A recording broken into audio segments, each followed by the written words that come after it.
ஏங்க இப்படி பண்ணீங்க? நம்ம வீட்டுக்குள்ளே இருந்திருக்கலாம்ல. எதுக்கு போய் கொசு கடியில் படுத்தீங்க? ஏதாச்சும் டெங்கு காலரான்னு வந்தால் நான் என்ன பண்ணுவேன்? எனக்கு இருக்கிறது நீங்கள் ஒருத்தர் தானே.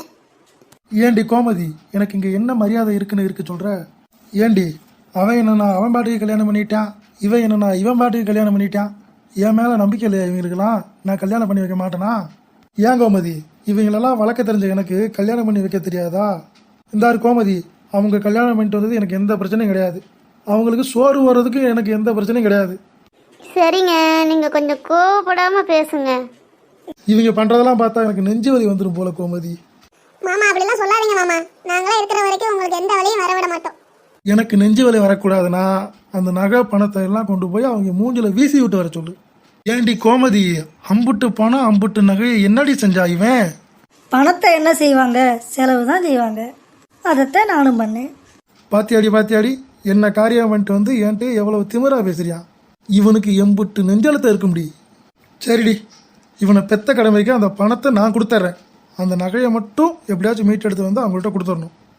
பணத்தை கொடுக்குற இவரு நகையும் சேர்த்து கொடுத்துட்டா பிரச்சனையே முடிஞ்சு. இலைய அடிச்சனா பல்லு கலண்டு போயிரும்டா. வாயை மூடிட்டு பேசாம நின்னுக்கோ. நான் ஒன்றும் சின்ன பிள்ளை இல்லை. நீங்கள் பேசுகிறதையும் நீங்கள் அடிக்கிறதையும் கேட்டுட்டு நிற்கிறதுக்கு. சின்ன பிள்ளையில உங்கள் காசு 5 ரூபா எடுத்தா அந்த கற்றுவீங்க. இப்போ என்ன உங்கள் காசை எடுத்தேன்? அந்த காசை பற்றி நீங்கள் எதுக்கு கேட்குறீங்க? டேய் இங்க பாருடி கோமதி, நீயும் நானும் கல்யாணம் பண்ணிக்கிட்டப்போ சோத்துக்கு கூட வழி இல்லாமல் இருந்தோம். அப்பா கூட பிச்சை எடுத்து தாண்டி சாப்பிட்டோம்.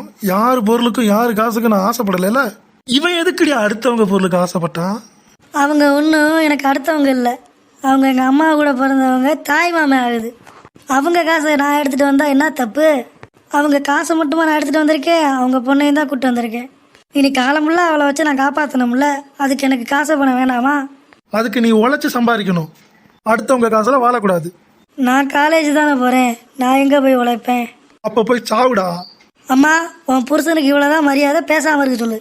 பத்தியடி கோமதி, இந்தாடி கோமதி, அவனை மரியாதையா அந்த நகையை கொண்டு வந்து கொடுக்க சொல்லு. மாமா, அது வந்து பணம் நகையெல்லாம் செலவாகல மாமா.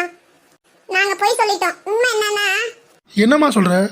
ஆமா மாமா, நாங்க எல்லாரும் ஹோட்டல்ல படுத்து தூங்கிட்டு இருந்தோமா. காக்கா வந்து அந்த நகையும் பணத்தையும் பெட்டியோட தூக்கிட்டு போயிடுச்சு மாமா. நாங்களும் விரட்டி போனோம் மாமா. ஆனா அந்த காக்காவை பிடிக்கவே முடியல மாமா. பறந்து போயிடுச்சு மாமா. ஏமா, என்னைய பார்த்தா உங்க எல்லாத்துக்கும் கிரிக்க மாதிரி தெரியுதா? காக்கா இருக்கிறதே 1 கிலோ. அந்த காக்கா எப்படி 100 கிலோ நகையை தூக்கிட்டு போகும்? என்னைய பார்த்தா முட்டாள் மாதிரி இருக்கா? ஆனால் இந்த கதையெல்லாம் கேட்டுட்டு இந்த வீட்டுக்குள்ள நான் இன்னும் உயிரோட இருக்க பார்த்தீங்களா? என்னை செருப்பை கொள்ளையே அடிச்சுக்கணும். ஆமாங்க, நிஜமாவே காக்கா தூக்கிட்டு போயிடுச்சு. நம்ம வேணா போலீஸ் ஸ்டேஷனில் போய் கம்ப்ளைண்ட் பண்ணுவோமா? ஆனால் எந்த காக்கான்னு தெரியலைங்க. எல்லாமே கருப்பாக இருக்கா, அதனால எனக்கு அடையாளம் சொல்ல தெரியாதுங்க. கோமதி, எனக்கு தெரிய முடியாது என்ன காக்கான்னு. அண்டா காக்கா தானே? ஆமாங்க, கரெக்டாக சொல்லிட்டீங்க. அது காக்கா தான். இந்தாரி கோமதி, தூக்கி ஏதாச்சும் வீசி விட்டுருவேன் கம்முன்று. ஆமாம், இவருக்கு வீசுறது விட்டா என்ன தெரியும்? ஏலே, கடைசியாக ஒருத்த கேட்குறேன், நகையும் பணமும் எங்கடா? மாமா மாமா மாமா. ஏமா? இங்கே வாடி, நீங்கிட்ட வா. அவர்கிட்ட நான் பேசிக்கிறேன். அதான் செலவாகிருச்சுன்னு சொல்கிறேன்ல. அதான் இவர் காசு இல்லைல்ல. அடுத்தவன் காசு நான் எடுத்ததுக்கு இவருக்கு ஏன் வலிக்குது? வெளியே யாராச்சும் திருட்டு பையன் சொன்னாங்கன்னா இவரை வேணும்னா என் பையனே இல்லைன்னு சொல்லுங்க. அதை விட்டுட்டு என்னை தேவையில்லாமல் இவர் எதுக்கு பேசுகிறாரு? இவருக்கு கேட்குறதுக்கு என்ன உரிமை இருக்குது?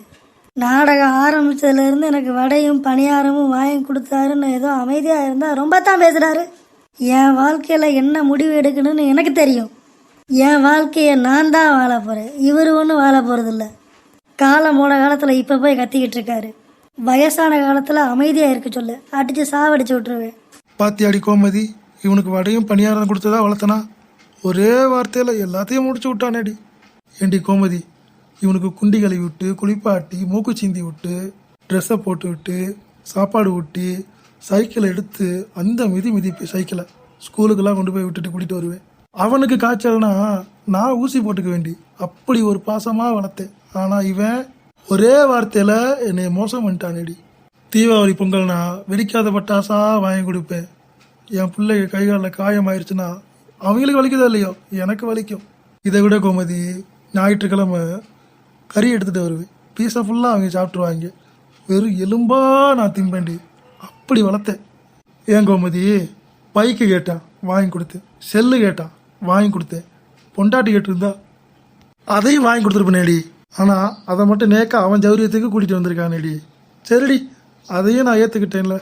அந்த நகையை கொண்டு வந்து கொடுக்கறதுனால அவனுக்கு என்னடி பிரச்சனை? சரி விடுங்க, நீ என்ன பண்ணுறது, நடந்தது தானே, அதை அழிக்க முடியாது.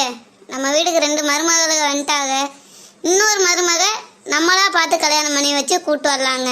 நீங்கள் எதுவும் கவலைப்படாதீங்க, உங்களுக்கு நான் இருக்கேன், நீங்கள் யாரையும் நினைக்க வேண்டாம். நீ தாண்டி இவங்களுக்கு செல்லம் கொடுத்து கெடுத்து வச்சிருக்க. சின்ன பிள்ளைல அப்பா அப்பா அப்பா அப்பா அவங்களுக்கு காலையே சுற்றுவாங்க. பெருசான உடனே என்ன என்ன என்ன என்ன என்னன்னு சொல்லி என் காலை வாரி விடுறாங்க. பிள்ளையாடி பெற்று வச்சிருக்க. இந்த மாதிரி பிள்ளைய பெற்று வளர்த்ததுக்கு 4 கழுதையை வாங்கி மேய்ச்சிருந்தோம்னா அதுக்கு பொதி சுமந்தாச்சும் நமக்கு சோறு போட்டிருக்குங்க. மாமா என்ன மாமா சொல்றீங்க? எங்க வீட்டுக்காரரு உங்க கழுதையோட மோசமானவரா போயிட்டாரா? என்ன தப்பு பண்ணிட்டாருன்னு நீங்க இப்படியே பேசிட்டு இருக்கீங்க? எங்களை தானே கல்யாணம் பண்ணிட்டு வந்திருக்காங்க. நாங்க பாக்குறது நல்லா இல்லையா, அழகா இல்லையா? எதுக்கு ரொம்ப கேவலமா பேசுறீங்க எங்களை? நீங்களே பாத்துறதுனால எங்களை மாதிரி ஒரு பொண்ணு நீங்க பார்த்து கல்யாணம் பண்ணி வச்சிருக்கவே முடியாது. நாங்க தான் உங்க குடும்பத்துக்கு ஏத்தவங்க, சரியான ஆளுன்னு டைரக்டர் முடிவு பண்ணிட்டாரு. அதனால நாங்க உங்க வீட்டுல இருந்துதான் ஆகணும், வாழ்ந்துதான் ஆகணும். இதை மாத்த உங்களால இல்ல, அந்த டைரக்டராலே முடியாது. இந்த மீனா கேரக்டரை மாத்தணும்னு நினைச்சீங்க, இந்த நாடகமே ஓடாது. Be careful. என்ன மீனா, ரொம்ப தான் பேசுகிற, கொஞ்சம் அமைதியாக இருக்கியா? இருக்கிற பிரச்சனையில நீ வேற ஏன் இப்படி வம்பு கட்டுற? விரி கோமதி, வந்தது போனது, தெருவில் போகிறது போகாதது எல்லாருமே என்ன பேசட்டும். என் மான மரியாதை எல்லாமே போயிடுச்சு. ஏங்க அப்படிலாம் யோசிக்காதீங்க, அப்படிலாம் உங்கள் மானத்தை நான் போக விட மாட்டேன். நம்ம குடும்பத்தோட மானத்தை காப்பாற்றுறதுக்காக தான் இந்த... அத்தை என்னத்த பேச வர்றீங்க நீங்க இப்போ? இல்லை மீனா, நம்ம குடும்பத்து மானத்தை காப்பாற்றுறதுக்கு நம்ம எல்லாரும் இருக்கோம்னு நான் சொல்ல வந்தேன். ஏன்ட்ட பாக்கியா மேடம் வந்தாங்கல்ல, எவ்வளவு தெளிவா எவ்வளவு அழகா பேசிட்டு போனாங்க. பிள்ளையெல்லாம் எல்லாமே பிள்ளைங்க ஆசைக்கு தான் நம்ம வாழணும். அவங்க என்ன நினைக்கிறாங்களோ அதை நம்ம செஞ்சு கொடுக்கணும். என்ன பிரச்சனை வந்தாலும் பிள்ளைக்கு சப்போர்ட்டா தான் நம்ம நிக்கணும்னு சொல்லி கொடுத்துட்டு போயிருக்காங்க. நீங்க என்னத்த இப்படி நிக்க வச்சு கேள்வி கேட்டுட்டு இருக்கீங்க? இப்படி கேள்வி கேட்டீங்கன்னா எந்த பிள்ளையும் மதிக்காது. கொஞ்சம் ஃப்ரெண்ட்லியா இருங்க, கொஞ்சம் பாசமா பேசுங்க. இந்தாருமா, ஏய் இந்த காலகட்டத்தில் பாசமாக பேசினா தூக்கி வீசி விட்டு போயிடுவாங்க. நீ வேற. நான் வேறதான் மாமா, நான் வேறதான், இவ வேறதான், அவன் வேறதான், அத்தை வேறதான், நீங்க வேறதான், எல்லாம் வேறதான். ஆனாலும் ஒரே குடும்பமா வந்திருக்கோம். இதை நினைச்சு நீங்க சந்தோஷப்படுங்க. இந்தாரி கோமதி, இந்த பிள்ளைய அங்கிட்டு போய் சொல்லு, எனக்கு தலைவலியே வந்துருச்சு. ஏங்க நீங்கள் ரொம்ப நேரம் பேசிட்டீங்க, அதான் தலை வலிக்கும் போல, போய் ரெஸ்ட் எடுங்க. என்னங்க ஒரே இழுவையாக இழுத்துக்கு இருக்கீங்க இந்த பிரச்சனையை. போய் ஒரு நகையை கொண்டு வந்து குர்றானா வேலை முடிஞ்சு போச்சு. அதுக்கு என்னென்னமோ பேசிக்கிட்டு இருக்கீங்க. நான் வளர்த்தேன், கறியை தின்னேன், அதை தின்னேன், வேண்டையான் கலவனியாந்து கிடைக்கீங்க. போங்க, எந்திரிச்சு போய் தூங்குங்க. நான் என்னடி செய்ய, இன்னைக்கு நாடகம் இப்படி தான் இருக்க போகுது. நீங்கள் என்னமோ பண்ணுங்க, நான் போய் படுத்து தூங்குறேன். ஏப்பா சரவணா, போப்பா, நீயும் இங்கனுக்குள்ளே நின்று டைம் வேஸ்ட் பண்ணியிருக்காம போய் வேலையை பாருப்பா. சரிங்கம்மா. ஏன்ட்ட உங்களுக்கு கொஞ்சமா அறிவு இருக்காத்த, உண்மையை சொல்ல பாத்தீங்க. நான் என்ன பண்ண மீனா, அவர் கோவமாக பேசிகிட்டு இருந்தாரு, எனக்கு கொஞ்சம் பதட்டம் ஆயிடுச்சு, அதான் உண்மையை சொல்ல வந்துட்டேன்னு நினைக்கிறேன். நல்ல வேலை நீ இடையில பேசி காப்பாற்றிட்ட. இங்கே பாரு ராஜி, கடைசி வரைக்கும் இந்த ரகசியத்தை நீ யாருக்கிட்டையுமே சொல்லக்கூடாது.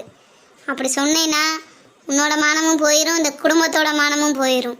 இதை வச்சு தான் இந்த நாடகமே ஓடிட்டுருக்கு, ஞாபகம் வச்சுக்கோ. சரிங்கத்த, நான் இப்போ சொல்லலான் தான் வந்தேன். உங்கள் பையன்தான் கோவமாக பேசிட்டு போயிட்டாரு.